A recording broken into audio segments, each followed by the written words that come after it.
अगर मैं आपसे कहूं कि सिंगापुर के अंदर जब काली गाड़ी से आपके योगी आदित्यनाथ निकले, अरे तो खलबली पूरी दुनिया के अंदर क्यों मच गई।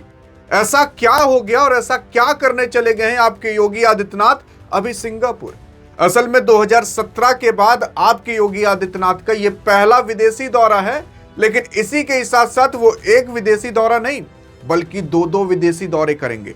अब कौन से, वहां क्या करने गए हैं, पूरा पर्दाफाश हो चुका है। और अभी कुछ लोग तो सुनेंगे तो चौंक जाएंगे, अरे योगी बाबा ये कारनामा भी कर सकते हैं। हाँ, हाल फिलहाल अगर आप देखने की कोशिश करोगे तो यहां पर आपके सीएम योगी आदित्यनाथ विदेशी दौरे पर जा चुके हैं। वहां पर कार्यक्रम तय हो गया है और वहां पर 23 से 24 फरवरी तक सिंगापुर में रहेंगे और 24 फरवरी के बाद कहीं और भी जाएंगे। कहां जाएंगे उसके बारे में भी चर्चा करेंगे, लेकिन मुख्यमंत्री जो आपके योगी आदित्यनाथ है वो सिंगापुर और जापान के दौरे पर जाएंगे। क्या करने जाएंगे उसके बारे में चर्चा करते हैं। सबसे पहले सिंगापुर, फिर जापान। यहां पर अगर देखने की कोशिश करेंगे तो आपके सिंगापुर जाने के बाद वो यूपी के अंदर क्या लाना चाहते हैं, क्योंकि योगी आदित्यनाथ आपके यूपी के सीएम हैं, चीफ मिनिस्टर हैं, मुख्यमंत्री हैं।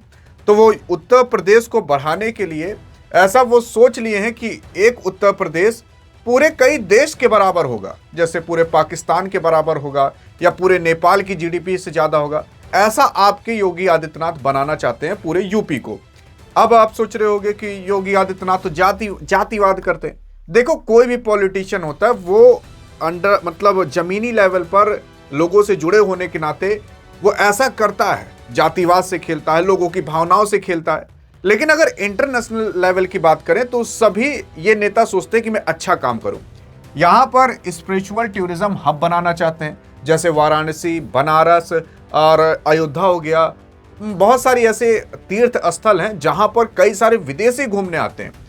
फिर उसके बाद ग्लोबल इन्वेस्टमेंट के तौर पर आपके यूपी को पूरी दुनिया में फैलाना चाहते हैं कि लोग भारत की बात करें तो उसमें यूपी की भी बात करें। अरे हम यूपी में इन्वेस्ट करने जा रहे हैं, यूपी में कंपनी खोलने जा रहे हैं।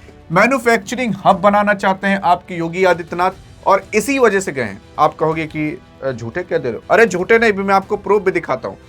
33 ग्लोबल कंपनियों के जो मालिक हैं, जो कर्ता धर्ता हैं, उनसे सिंगापुर के अंदर मिलेंगे। फिर बैंकिंग और जो फाइनेंशियर रहते हैं उनसे भी मिलेंगे, उनसे खास तौर पर मीटिंग होगी और मीटिंग हो भी रही होगी, आई थिंक, जब आप वीडियो देख रहे होगे। क्वांटम कंप्यूटर और सेमीकंडक्टर को लेकर बातचीत करेंगे। उसी के साथ साथ अगर आपको ये सब चीजों पर विश्वास नहीं हो रहा है तो आप जाकर देख सकते हो कि केवल अभी 6 महीने के अंदर इतना एफडीआई का इन्वेस्टमेंट यानी कि फॉरेन इन्वेस्टमेंट यूपी के अंदर आ चुका है, जो पिछले साल पूरा नहीं आया था। अभी हाल फिलहाल केवल 6 महीने के अंदर 5,963 करोड़ रुपए आ चुका है, केवल 6 महीने के अंदर यूपी में विदेशी निवेश। भारत के अंदर नहीं, केवल यूपी के अंदर। मतलब लगभग 6,000 करोड़ के करीब केवल विदेश के लोग यूपी के अंदर इन्वेस्ट किए। दूसरी चीज, 54 देश के साथ अभी हाल फिलहाल पिछले ही साल जब राम मंदिर खुला था और उसके बाद भी, तो लगभग 88 एम्बेसडर के साथ आपके योगी आदित्यनाथ यहां पर आए थे, लोगों को बुलाए थे। और आपके योगी आदित्यनाथ भले ही विदेश नहीं जाते, लेकिन विदेश के लोगों को यूपी के अंदर जरूर बुलाते हैं। जापान के लोगों को बुलाते हैं, अन्य देश के लोगों को बुलाते हैं, ताकि उनसे बातचीत करें और वो यूपी के अंदर इंटरेस्ट हो, यहां पर इन्वेस्ट करें। जैसे कि देखने की कोशिश करोगे, ब्रह्मोस मिसाइल भारत के अंदर बनती है, कई सारी गन्स यूपी के अंदर बनती हैं। ऐसे कई सारे मतलब बनाने वाली चीजें हैं जो कि यूपी के अंदर ही बनाई जाती हैं, और इसी के तौर पर आपके जो योगी आदित्यनाथ हैं वो यूपी को आगे बढ़ाना चाहते हैं। अब इसके बाद जब जापान जाएंगे तो वहां पर क्या करेंगे, तो जापान के दौरे पर जब आपके मुख्यमंत्री जाएंगे तो वहां पर जो टोक्यो है उसकी राजधानी, वहां से करीब 45 किलोमीटर दूर एक स्थल है जहां पर श्री राम मंदिर है और हनुमान जी का भी मंदिर है। उसका दर्शन पहले करने जाएंगे, फिर उसके बाद कार्यक्रम को आगे बढ़ाएंगे। मुख्यमंत्री योगी आदित्यनाथ इस दौरे का उनका उद्देश्य ये है कि निवेश को आकर्षित करना, और जो और अन्य चीजें होती हैं उसका सहयोग बढ़ाना, अंतर्राष्ट्रीय जो साझेदारी होती है उसको मजबूत करना। उसी के ही साथ साथ ऑटोमोबाइल की इंडस्ट्री के अंदर, सेमीकंडक्टर के अंदर, इलेक्ट्रॉनिक्स के अंदर, बायोटेक्नोलॉजी के अंदर, नवीनीकरण ऊर्जा और फिर फिनटेक और कई सारे ऐसे लॉजिस्टिक, कई सारे ऐसे क्षेत्र हैं जहां पर आपके योगी आदित्यनाथ यूपी को सर्वश्रेष्ठ बनाना चाहते हैं।